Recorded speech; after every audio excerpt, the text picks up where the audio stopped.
안녕하세요. 캐노TV의 리사 센터장입니다. 네, 오늘도 저기 먼 벤쿠버에서 정말 아름다운 분이 오셨는데요.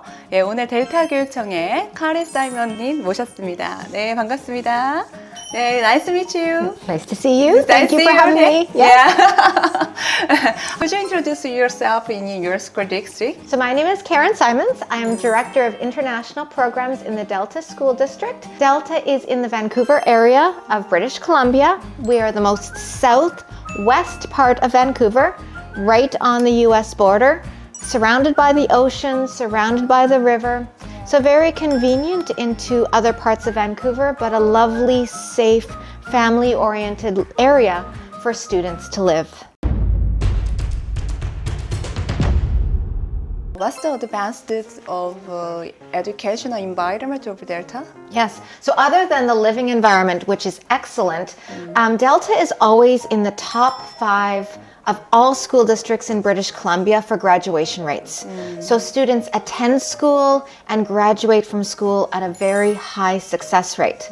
Delta is also known internationally for its innovative education practices, inquiry, creative thinking, critical thinking, all sorts of skills that students need to become successful adults wherever they go in the world and whatever they do in the world. So it is a very warm environment, but it is also an environment of high academic expectations, and it's quite an English-speaking environment compared to some areas of Vancouver.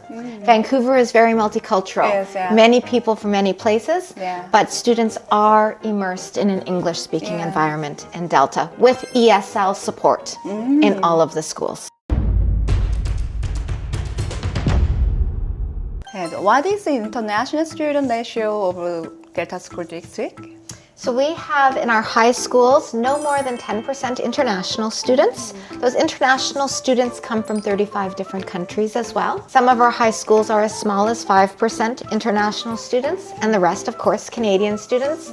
In elementary school, we're looking at about 1% to 3% international students, and the remainder of the students are Canadian students. So are there many Korean students in school district? We have about 70 Korean students, so about 35 or 40 spread amongst 4 of our high schools, and the other half are spread amongst 8 of our elementary schools. So we really aim not to have too many Koreans in the same school, or certainly in the same class. Yeah. It's nice to have a couple of friends to talk about Korean food and how much you miss home, but at the same time, we want them in class speaking English, making Canadian friends, and keeping the numbers low allows us to do that. Which schools are the most popular in secondary school and elementary school? That's a tough question, Yeah. because to a certain extent, what we really try to do in Delta is match what the students are looking for with the school.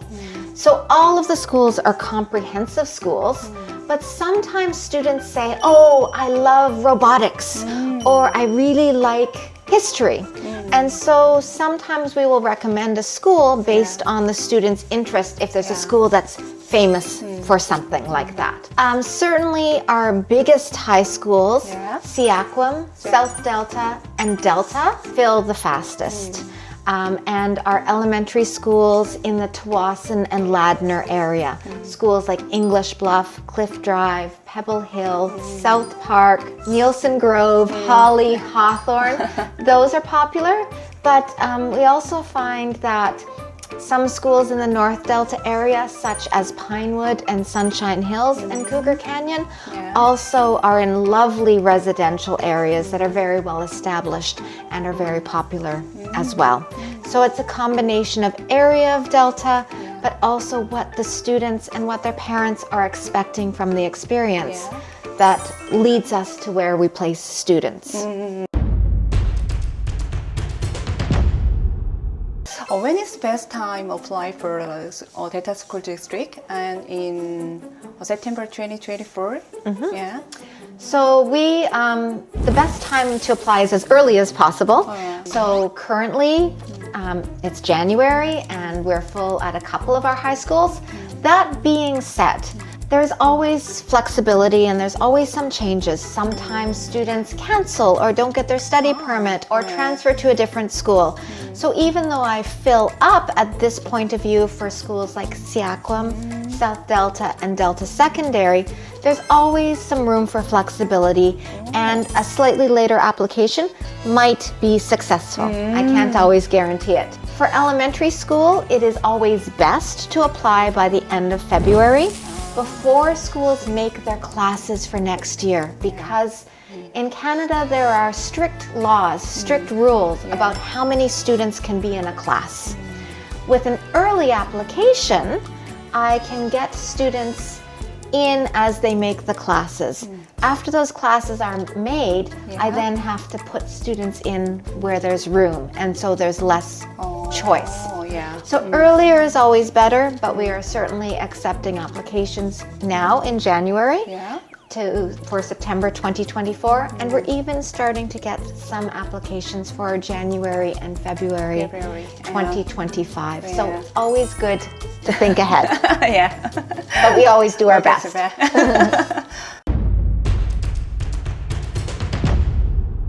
Could you tell me more, a little more, is elementary school? Yes. So we have 24 elementary schools. Elementary school in Delta is kindergarten to grade 7. So 5 to 12, 13 years old. High school, 13 years old to 18 years old.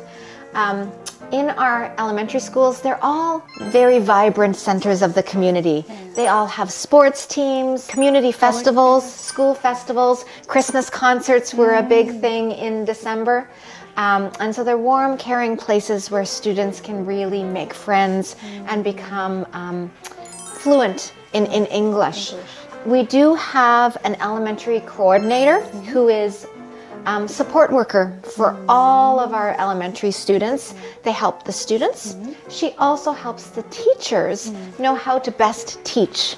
So elementary school is a great first step for many students because they find that warm environment very nurturing and supportive as they learn English. Which area in the Delta School District would you suggest for students moving there with their parents? There's actually 3 areas in Delta. There's Tawasin, which is the most south part, Ladner, a little farther north, closer to downtown Vancouver, and North Delta, which is a little bit more urban, busy, and multicultural. Easy to get around, very safe. Parents coming with their students really like the areas of Tawasin and Ladner.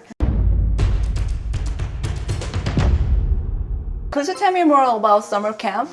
So we have summer camp for age 10 to 17.